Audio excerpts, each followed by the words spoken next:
Instant revive complete করবে। Bangladesh top 1 থেকে আক্রমণ যাচ্ছে। আলিফ অ্যান্টি লঞ্চার গুলো থ্রো করে কুট্টুসকে প্রেসার করার চেষ্টা, বাট কাউন্টার আসবে ফ্লিকারের তরফ থেকে। আলিফ মেহেদি দুজনই ড্যামেজ রয়েছে।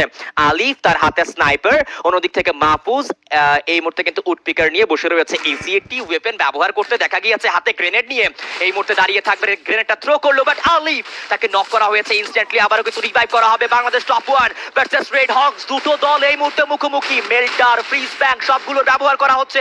টাইম টার্নার দিয়ে নিজেদেরকে সেভ করার চেষ্টা, ছাদে উঠে পড়বে কজ হায়ার গ্রাউন্ড সেভ হতে পারে। প্রান্ত থ্রোয়েবল থ্রো করলো, কিন্তু সেই থ্রোয়েবলের পজিশনটা ছিল ভুল।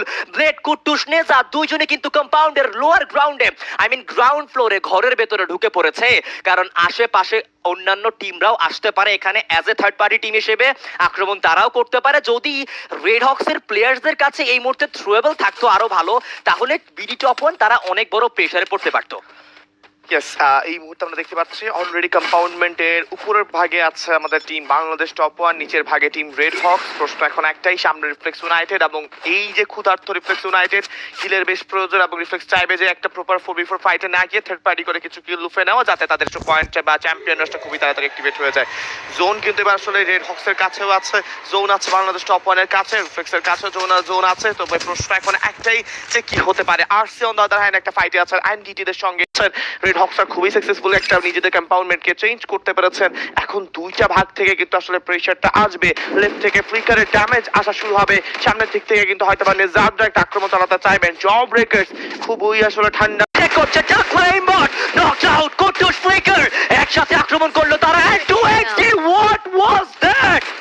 ও মাই গড! এন্ড এই মুহূর্তে একটা বড় সুযোগ রয়েছে রেড হকসের কাছে এই ম্যাচটাকে বুয়াতে রূপান্তরিত করার।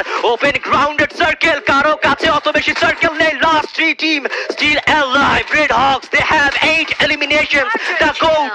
তাদের উপরেও অনেক বড় pressure, they are eliminated. 2xD versus Red Hawks, কারা হবে এই ম্যাচের বুয়া গেইনার? যদি এই ম্যাচটাতে রেড হকস বুয়া নিয়ে নেয়, চ্যাম্পিয়ন রাশের অনেক কাছাকাছি চলে যাবে তারা। 2xD, they have 13th elimination points, 13টি কিলস তারা এই মুহূর্তে সিকিউর করবে। দুই দিক থেকে থ্রোয়েবলের আদান প্রদান ঘটছে। স্প্ল্যাশ, তার কাছে রয়েছে 4টি এলিমিনেশন, তার সামনে গ্রেনেড। নক হতে পারে, কিন্তু নক হলো না। ড্যামেজ অবশ্যই কিন্তু সে সিকিউর করেছে। ব্লেড আক্রমণ করে যাচ্ছে, এই মুহূর্তে কিন্তু ক্লোজে যাওয়ার ট্রাই করবে। ব্লেডের কাছে রয়েছে একটি এলিমিনেশন। আভান, তার কাছে কিন্তু এই মুহূর্তে প্রেসার। নেজা taken down. এই মুহূর্তে team 2xD, they are on advantage. একদমই লাস্ট মোমেন্টে ফাইটে চলে এসেছে। ট্র্যাকসি ড্যামেজ হয়ে রয়েছে রাইট নাও। কুট্টুসে এন্ট্রি হবে, তবে blade on top, blade on top right now. Blade is shot. Oh my Blade the monster. It's the finish. Team Red Hawks, Blade on top. Remember, Bangladesh esports arena